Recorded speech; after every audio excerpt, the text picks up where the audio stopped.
Yo, what's up guys?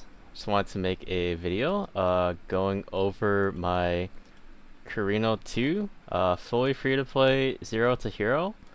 I was able to successfully kill SS20 1-star at around the 45 hours 30-minute mark. Let's see, I can show it over here. I was able to do it 1-star. And let me show my shop as well. I have all the packs available as well. I haven't spent any money whatsoever on the account. And my trade tabs, haven't bought any. And these were my pets. I basically used my selector on the Flower Whisperer that I got from Traveler, and then I did banner pulls for Kitty Express. So I just wanted to make this video to talk about the farm strategies that I did as free to play, as well as go over the build that I chose for the start as well as for the boss. So for farm strategy, the majority of my FE was from boss rushing with Snowpaper and Hunt.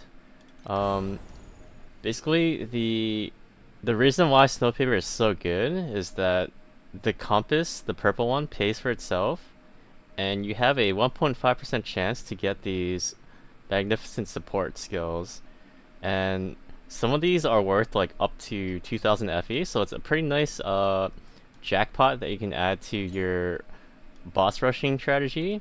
And then of course you run Hunt because extra bosses are always good, and the chest can drop the purple Ecliptic Astrolabes, which are worth around 10 to 12 FE each.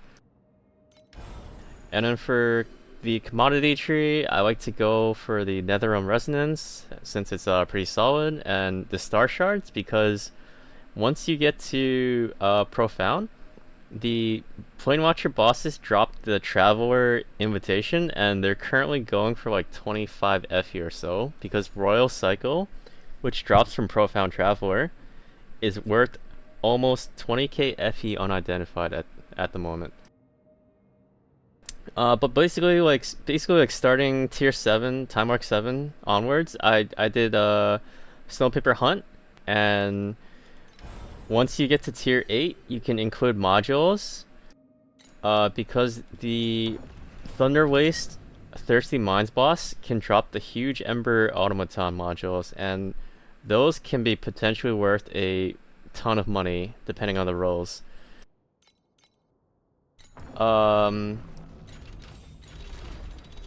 Me personally, I haven't gotten anything worth like a ton of money from the mechanics, but it's all consistent money per hour. And also, whenever I have free trade listing spots open, I would farm the tier 1 invitation.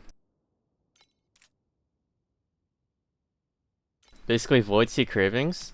You would run them, and they cost around 38 FE per run, and you have a pretty decent like 1 in 3 chance or so, I would say, to drop the tier 2 invitation, which sells for 80 FE, which kind of helps you pay for your maps. But the main reason why you run the tier 1 invitations is that they have a pretty decent chance of dropping red memories, and these can sell for a pretty good chunk of money. So the plan I did was basically run tier 1 invitations until I filled up my trade house listing spots with red memories, and then I would go and do Snowpaper farm. And I think that is probably the most efficient way to farm as a free-to-play player. As you can see, like, you can drop these pretty decent rate of finding red memories worth around like 2k FE or so. You can see this one sold for 24.55. So basically the biggest limiting factor in your FE per hour as a free-to-play is your trade house listing. So you wanna try to keep this fully listed And especially when you go to bed, try to have like a full listing of red memories so that you can wake up and hopefully have all your items sell. If I go to my tax, like total revenue, this number is definitely pretty inflated because of the 38 FE cost for the tier 1 invitations and constantly rerunning them. I would say my build for SS20 is closer to maybe like 30k FE or so, because I still have like a bunch of tier 2 affixes on my gear. Like you can see like there's a bunch of like tier 2, tier 2, tier 2 here.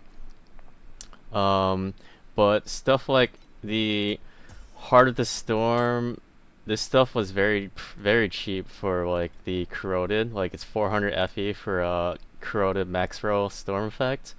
Also, double double corroded Trinity. This is like, it's insane how cheap this is. Like you can get it for 388 FE, and the corroded version basically is like, these both combined is like an extra like 40 to 50% additional damage just from the corroded alone. And then Ghost Waters is also very cheap if you don't get the consume life one. Like Ghost Water corroded is 55 FE right now. Same thing with Blade Dancers. It's like 100 FE for the corroded version, the mobility skill. Like it's definitely very cheap to do SS20 like this late into the league, like 1 to 2 weeks in, because all the legendaries are super cheap.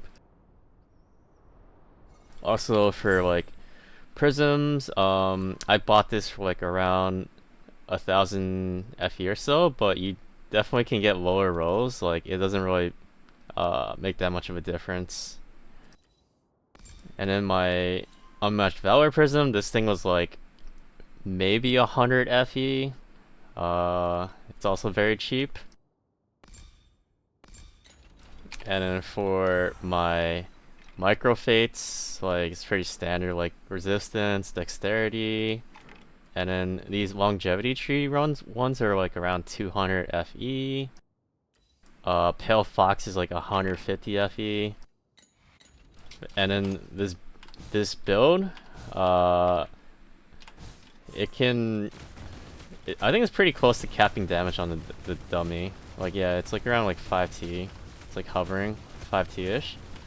Yeah, like the amount of damage you can do on Carino too, like focus shot with the fervor stacking setup, is pretty insane for how cheap the setup is. And the survivability is actually pretty decent. You can get up to 90% max res. I did not bother because I didn't need it for SS20, but like if you get like a better Trinity with like a better max LA res roll, your survivability is definitely pretty good with this build. But yeah, I just want to talk about my experience with the Zero to Hero on Carino 2, fully free to play. It was pretty enjoyable. The damage is pretty insane. Map clearing is very nice as well. And the really nice part I like about Carino 2 is the hero traits he provides. Like giving free returning projectiles on a hero trait, as well as being able to have the projectiles chain, like jump off the ground, like they can just bounce to other targets once they hit the ground. I think it's a pretty sick mapping setup. The only downside I had with Carino 2 is that the mobility is not like up to par when you compare it to playing a melee build with Thunder Spike mobility. Like my Rayhan 2 build, like going from Rayhan 2 to Carino 2 is just like pretty jarring. The difference in your mapping, like mobility, clear speed. That was the only issue I had with the build. But like in terms of like the damage, survivability, like the cost to do SS20, I was actually like pretty surprised with how cheap and efficient the build can be, especially at this point in the league where all the legendaries are so cheap. So if you guys are looking for a cheap, free-to-play friendly SS20 setup for this season, I would highly recommend this build. I do have all my build codes written for this setup. I will put it in the description, as well as I will put a link to my Twitch VOD where you can see me actually clear SS20 if you want to check out what the gameplay looks like for this build. But I just wanted to make this quick video to let people know about the Zero to Hero series I did, in case you didn't catch me on stream. I streamed most of my gameplay for this Zero to Hero journey, except for a few hours where I was just like farming in between doing other stuff, and I wasn't streaming at the time. But I basically only just did snow paper hunt farming with the tier 1 invitation, so it is stuff that you can do without any drop pets. Fully free to play. So definitely check this build out if you are looking for a cheap SS20 run, and I appreciate everyone for stopping by and watching the video. And feel free to join my Discord or catch me on stream if you have any questions about the setup.